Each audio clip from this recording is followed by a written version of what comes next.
Salut à tous, c'est Brandon, j'espère que vous allez bien, en tout cas moi c'est le cas. Et aujourd'hui je vous livre mon test du Galaxy S10 Plus. Ouais, c'est les nouveaux AR Emoji, il fallait absolument que je vous les partage parce qu'ils ont vraiment évolué par rapport à l'année dernière. Ils sont magnifiques.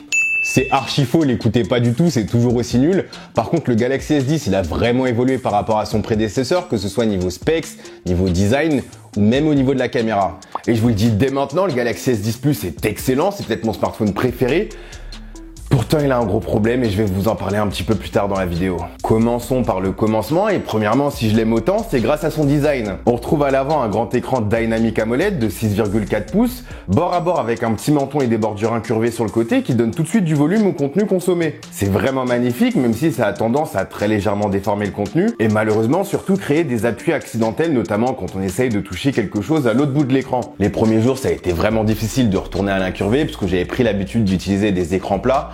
Au final, on s'y habitue et il n'y a plus d'appui accidentel. Au passage, les nouvelles couleurs des S10 sont vraiment magnifiques. Cette année, elles font vraiment très premium et beaucoup moins plastique qu'auparavant.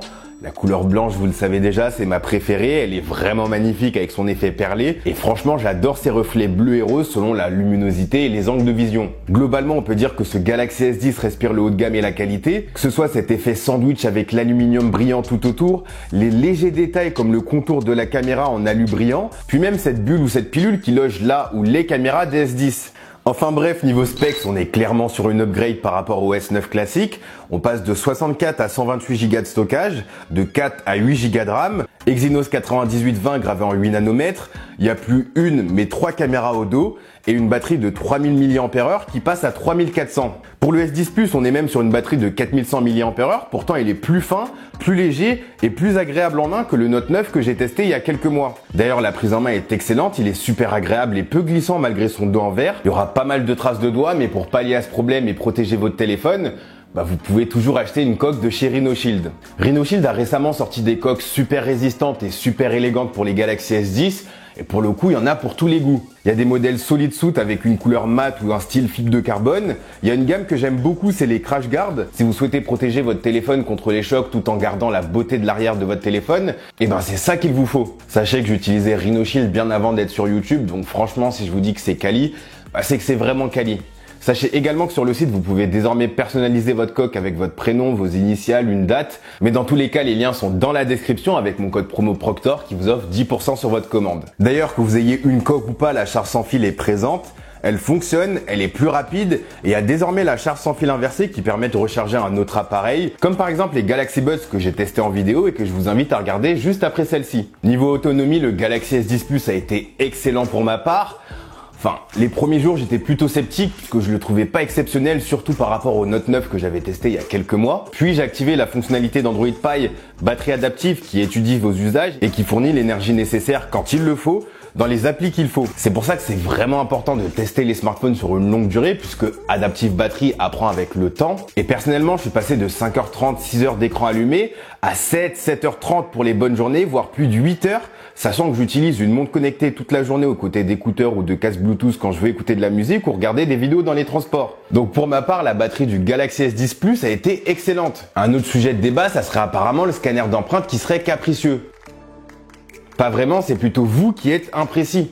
Certes, la zone où il faut poser son doigt est vraiment petite, mais si on pose là où il faut, ça fonctionne, contrairement aux capteurs optiques qui, eux, pour le coup, se sont montrés capricieux, même quand le doigt était posé au bon endroit. Dans tous les cas, les deux technologies apprennent avec le temps et sont améliorées à travers des mises à jour logicielles. Par contre, effectivement, le capteur ultrasonique n'est pas plus rapide et les animations de Samsung n'aident pas vraiment. D'ailleurs, Rhinoshield m'ont dit qu'ils sont en train de travailler sur un écran de protection qui serait compatible avec le capteur ultrasonique.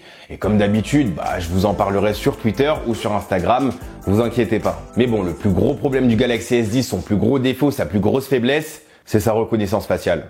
Samsung a abandonné son scanner d'iris pour répondre à un faux besoin qui est le borderless. Je répète, Samsung a complètement abandonné sa technologie sécurisée pour répondre à un faux besoin parce qu'il ne voulait pas céder à l'encoche comme son rival l'iPhone. Et je pense qu'il est là son plus gros problème. On est sur un produit très haut de gamme, très premium qui se veut futuristique, mais qui peut être littéralement déverrouillé par une photo de vous. Je vais pas cracher dans la soupe, j'ai vraiment regretté l'absence de la reconnaissance faciale sur le Pixel 3 XL, surtout quand il fallait que je soulève mon téléphone posé sur la table pour avoir accès au capteur d'empreinte placé au dos. Mais je trouve ça vraiment dommage qu'à ce prix-là, on doit faire un tel sacrifice au niveau de la sécurité. Je pense que j'en ferai une vidéo dédiée parce que c'est un vrai sujet à traiter.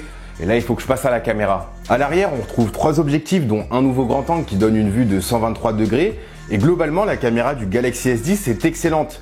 Les photos sont très belles avec beaucoup de détails, la plage dynamique est excellente et il y a même un mode intelligent qui utilise la réalité augmentée pour vous suggérer où placer la caméra pour avoir le meilleur cadrage. Ça couplé au grand angle et ça peut vous donner de très jolis clichés. Les photos sont assez naturelles pour offrir une grande flexibilité en post-production sur Lightroom ou Snapseed et je me suis beaucoup amusé à poster des clichés retouchés avec le Galaxy S10 Plus, notamment sur Twitter et Instagram Story. Après, la caméra n'est pas parfaite, notamment en portrait où je trouve que c'est toujours pas au niveau d'un Pixel 3 XL. Pourtant, Samsung a voulu s'essayer au portrait uniquement sur le grand angle, sauf que contrairement au Pixel, il ne croppe pas dans l'image, ce qui donne un peu une forme bizarre aux gens, puis ça manque un peu de détails et on est obligé de passer par la case post-production pour avoir un rendu convaincant, là où on peut utiliser une photo du Pixel directement après l'avoir prise. Je comprends absolument l'idée de vouloir utiliser le capteur principal qui a une plus grande ouverture, notamment pour les portraits nocturnes, contrairement au téléobjectif qui ferme à 2.4. On voit clairement le résultat sur l'iPhone XS comparé aux deux autres, mais les algos sont loin d'être aussi bons que ceux du Pixel 3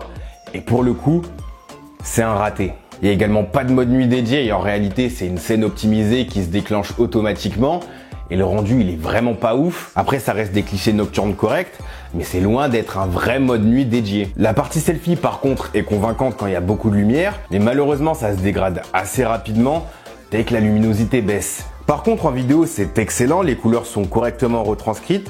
Le S10 peut filmer jusqu'en 4K 60 fps et faire du 720p en 960 images par seconde. La stabilisation 4K à 30 fps est vraiment excellente et le nouveau mode Super Steady est juste époustouflant. On peut même filmer en 4K sur la caméra avant. Pour le coup, la qualité vidéo est excellente et je vous assure que ça plaira aux blogueurs. Mention spéciale au partenariat entre Samsung et Instagram qui permet d'avoir la vraie qualité en story.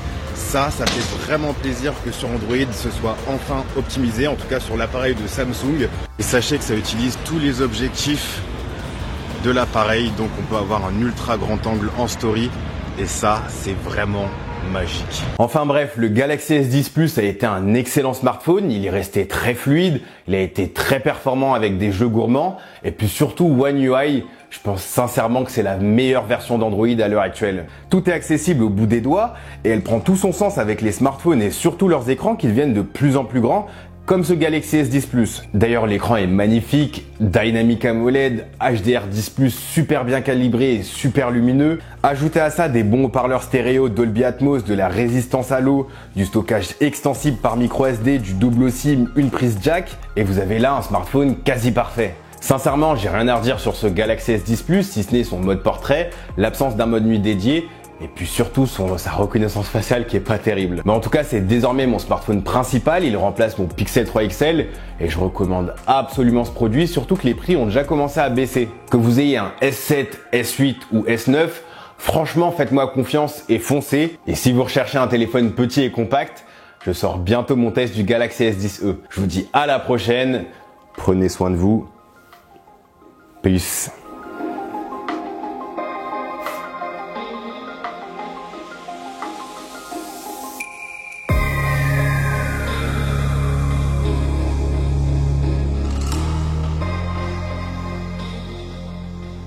Okay.